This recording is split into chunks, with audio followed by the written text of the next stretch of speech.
And so when I hear people using those terms, I think of it as a denominational issue that I'm not going to get involved with.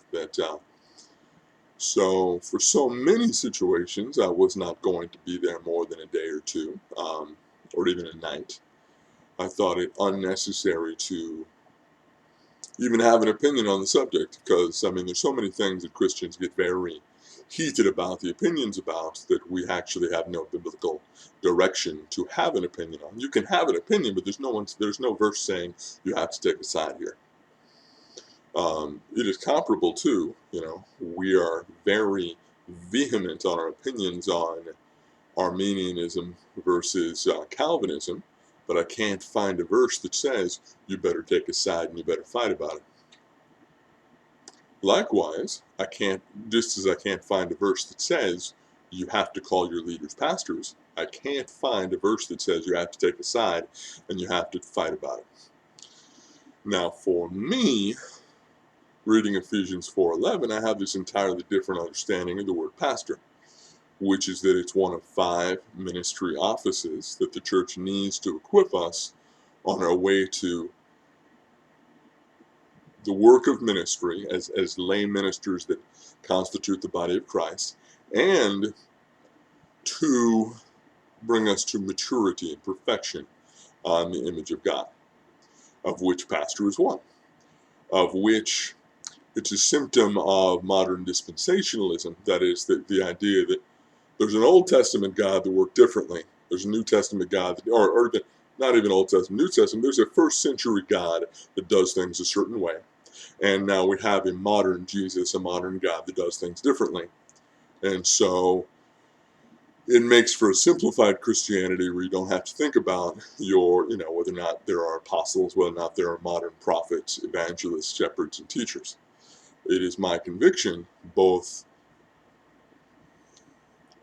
because of the Word and because of the Spirit speaking to me, and because of having dealt with people that are gifted and alive in all those 5 ministry offices, that I have no other way to conclude but those terms are all real. And so, to me, once again, not a vehement stand I'm taking, to me, your effective living church uses all those terms. And you can say things like, who are the apostles that equip this church? Who are the prophets that equip this church? As opposed to who is the pastor? Who are the pastors of this church? But, as I said before, there's no verse saying I have to join in a conflict about that difference. I never used the term until I joined this present church that I'm a part of. And it has pastors, and I choose to call them that because I wanted to become a full participant.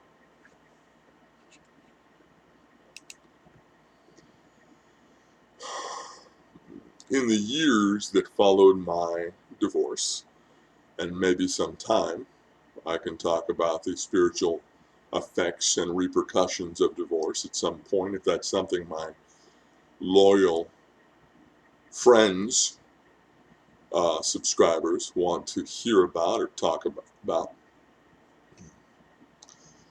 But I sensed that there was a depression that wanted me, a darkness that was banging on my door that was going to say, try to swallow me.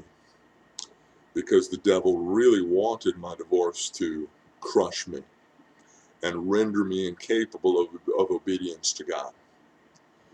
And so I was brought to this church by a student of mine who didn't tell me it was very specific, unusual subculture that I don't have a lot in common with. But because it is this subculture, they lack certain gifts and certain abilities, and I saw quite quickly that even if I never was going to feel like I was the same as this culture, but if I just kind of jumped in with both feet and said yes to a lot of things, and presented myself as a member, as a willing participant, as an able soldier, that they'd throw me into the thick of things, and I wouldn't spend a winter after my divorce by myself in this wonderful, quiet, but very alone apartment that I live in. And so one of the things I did is I just told them about the things that I was capable of in terms of training, in terms of experience. They said, wow, we don't have anybody to do this or that or this. And having observed a very strange phenomenon, the thing I said about the saluting and the flag, if you don't call people that, you're seen as deliberately distancing yourself. And I want to tell you, if you understand my background, it would not be a true statement about me because I was not raised or trained that way. But I gave myself the option. I said, you're not required to. The Bible doesn't say you're required to. But I said, I knew that if I was to fully endear myself, fully involve and embed myself in the life of this church, I was going to have to start using that word. And it's very, very strange that I made it 44 years without using that term to address anyone. But I've never addressed anyone that way, and no one's ever addressed me that way. So here's the thing. I do not know how to interface with pastors. Once again, that's 44 years not using the term, and most of the time in church, the first almost 3 decades of my life, nobody in my life who was called that.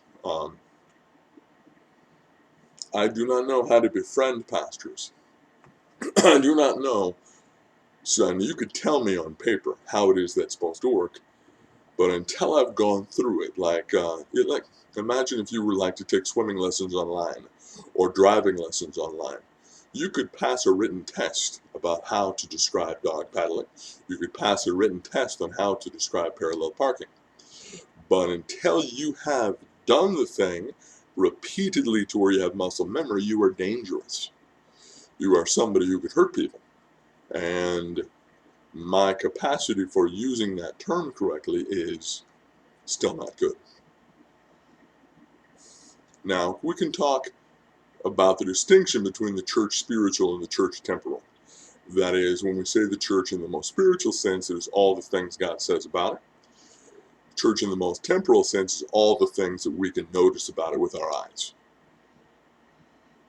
The temporal church is built for a very specific consumer who is afraid of being alone, who is uncertain of their own gifts and Bible knowledge, who is desirous of the reassurance of an expert. And so you really get 2 clear categories of people. You get professional ministers, and you get these people that need those services. I'm kind of neither, right? I mean, if you know me at all, you know that I'm kind of neither. That I've been both, but I'm mostly neither, mostly kind of other. And thus, they can be caught off guard by someone who is unafraid of being alone, by someone who is certain of their own gifts and Bible knowledge, by someone who's not desirous of expert reassurance.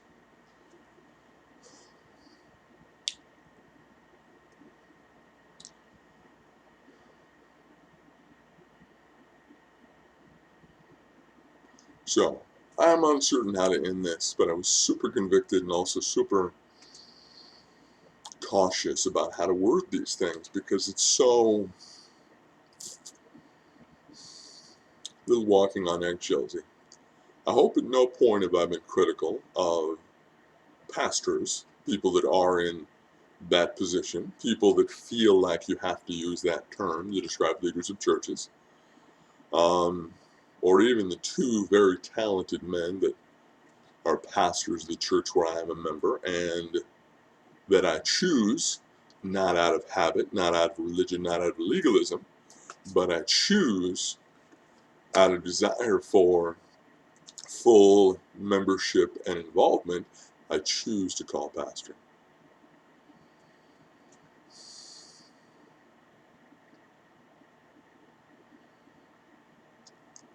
understand that the church is training its young in how to interface with pastors properly. And someone who arrives never having used the term in their 40s is really drowning, is really socially drowning, and you can't just you can't just tell them this is how things work. It's something that must be learned socially, something that must be learned behaviorally. I don't know what exactly they're supposed to be doing in my life. I don't know what I'm supposed to be doing to reach out to them in my life. I keep thinking I'm supposed to try to develop a friendship. I've failed at developing a friendship, and I'm sure it's culture. I'm sure it's culture. Um, Things that I don't understand about how you're supposed to interface with these people. You know, these are people who know the term and know the culture. And I sometimes think that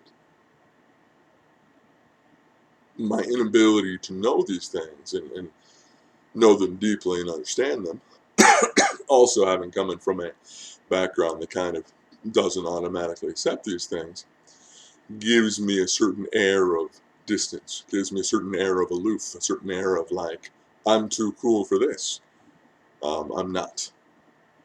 I'm striving for full participation. I'm striving for being a good man and a role model and somebody people trust.